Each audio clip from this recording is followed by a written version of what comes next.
கோர்ட்ல இப்படி ஒரு அதிரடியான திருப்பம் வரும் அப்படின்னு சொல்லி நாம யாருமே எதிர்பார்க்கல. விஜய் மேல எந்த ஒரு தவறும் இல்ல. விஜய ரிலீஸ் பண்ணிரலாம் அப்படிங்கிற மாரி அந்த ஜட்ஜ் ரொம்பவே ஸ்ட்ராங்கா சொல்லிர்றாங்க. அதனால தீபிகா பயங்கரமா ஷாக் ஆகுறாங்க. ஜட்ஜுமே தீபிகாவ வார்ன் பண்றாங்க. 35 கேஸ் எல்லாம் பண்ணேன் அப்படிங்கிற மாரி சொல்றீங்க. இப்படிதான் பொய் கேஸ் போட்டீங்களா? அப்படிங்கிற மாரி தான் ஒவ்வொரு விஷயத்தையா கேட்கிறப்ப இந்த தீபிகாவுக்கு பயங்கரமா கோபம் வருது. ஏன்னா அவர் ஸ்டார்ட்டிங்ல இருந்தே நான் தான் அக்யூஸ்ட், நான் தான் அந்த வேலைய பண்ணேன் அப்படின்னு சொல்லி அவர் சொன்னதெல்லாம் மட்டும் தான் நான் அவங்கள அரெஸ்ட் பண்ணேன் அப்படிங்கிற மாரி சொல்லிட்டு இருக்காங்க. ஆனா விஜய் சொல்லிடுறாங்க, இல்ல என்ன போட்டு அடிச்சாங்க, டார்ச்சர் பண்ணாங்க. அதனால தான் நான் கொலைப்பழிய ஏத்துக்கிட்டேன் அப்படிங்கிற மாரியும், நீங்க மட்டும் ஏத்துக்கல அப்படின்னு சொன்னா உங்க மனைவிய அரெஸ்ட் பண்ணிருவோம் அப்படிங்கிற மாரி மிரட்டிக்கிட்டே இருந்தாங்க.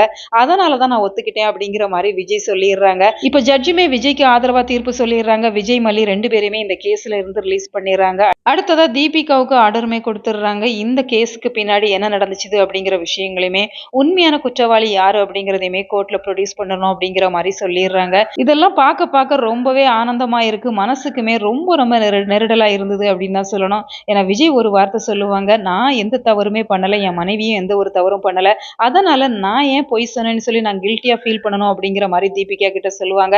அதெல்லாம் கேட்கறதுக்கு ரொம்ப சந்தோஷமா இருந்தது. மல்லியுமே அந்த வார்த்தையை தான் சொல்லுவாங்க, நானும் என் புருஷனும் இந்த கொலையை பண்ணல, அப்படி இருக்கிறப்ப நிச்சயமா நியாயம் எங்க பக்கம் கிடைக்கும் அப்படிங்கிறது எனக்கு தெரியும் அப்படிங்கிற மாதிரி தான் தீபிகா கிட்ட சொல்றாங்க. அதெல்லாம் எவ்வளவு ஒரு சூப்பரான கருத்து பாருங்க. மடியில கனம் இல்ல அப்படின்னு சொன்னா வழியில நாம ஏன் பயப்படணும் அப்படிங்கிற மாதிரி தான் மல்லி சொல்லுவாங்க. அந்த டயலாக்ஸ் எல்லாம் கேட்கறதுக்கு ரொம்ப நல்லா இருந்தது. ஆனா இந்த தீபிகா மல்லியை பார்த்து நேரடியாவே சவால் விடுறாங்க, உன்னை நிச்சயமா உன்னை ஜெயிலுக்கு அனுப்புவேன் அப்படிங்கிற மாதிரி சொல்றாங்க. ஸோ வெயிட் பண்ணி பார்க்கணும். உங்களோட கருத்துக்களை கமெண்ட்ல சொல்லுங்க.